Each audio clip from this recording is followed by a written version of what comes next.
Donald said recently that there will be big problems if he's indicted. And he's right. There will be big problems for him. I know that he was, in his not too subtle way, threatening the rest of us with the violence of his insane followers, but that's not going to happen. There is not going to be some mass uprising to protest the fact that Donald finally, for once in his life, is being held accountable. The real problem is that we're probably going to run out of beer. A couple of days ago, a white guy wanted to explain to us from a scientific perspective that mermaids can only be white. Okay, first of all, I'm quite happy that anybody on the right would look at anything from a scientific perspective. I just wish it would be things like, I don't know, vaccines, so that diseases like polio don't make a comeback. But really, there are a couple of issues here. First of all, if you're a grown adult human being, you shouldn't really be obsessed with the color of a mermaid's skin. At least the half that's not scales. Secondly, if you are, and you are making the argument that a mermaid has to be white, you're a fucking racist. Third, if this is really, really important to you, that mermaids and other fictional creatures like orcs and hobbits and elves have to be white, please get therapy. A lot of people have been complaining that the photograph of the top secret documents that was taken by the FBI was staged. It was staged. They took the documents they found and they put them on the floor in one place so they could take a picture of them. It isn't that complicated.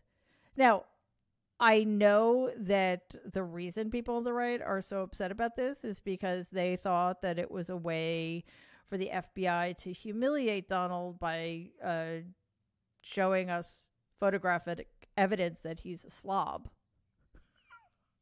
Not sure why the FBI would feel compelled to do that, but I just want to clear something up. Based on my personal experience, Donald is a slob. Oh, and by the way, he stole hundreds of highly classified top secret documents that belong to America. So maybe we should indict him, charge him, convict him, and imprison him. Sounds like a good solution to me. Speaking of the FBI inventory of materials found at Mar-a-Lago in the course of its legal search, there was one thing I actually found quite surprising, and it was the fact that Donald owns any books at all. We haven't talked about this in a few days, but the fact remains that the people of Jackson, Mississippi still don't have potable water. In fact, the substance that is coming out of their faucets is raw sewage. So again, it would be really cool if the Army Corps of Engineers would descend upon Jackson, Mississippi and do something. This is 2022 in the richest country on the planet. I'm pretty sure that the least we could do is provide our citizens with clean drinking water, especially since we're charging them for it.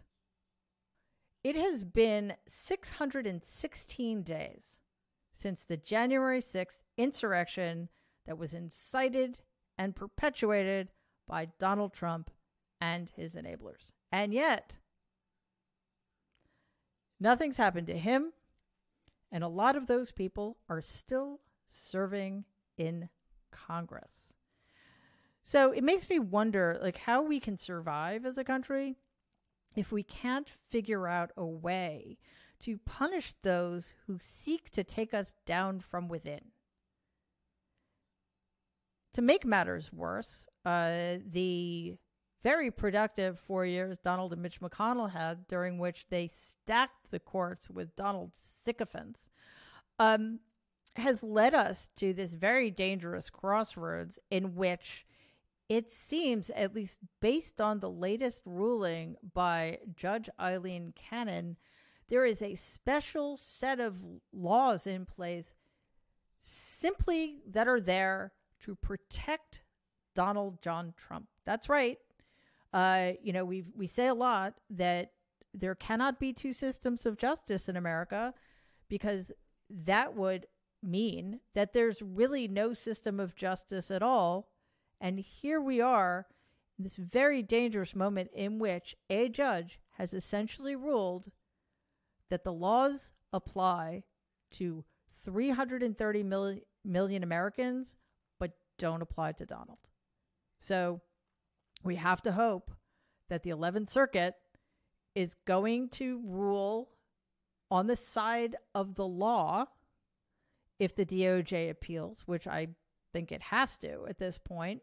But, and this is something we shouldn't have to worry about, 6 of the 11 judges on the 11th Circuit were appointed by Republicans. 5 of them were appointed by Donald, which leads me to believe that we're screwed.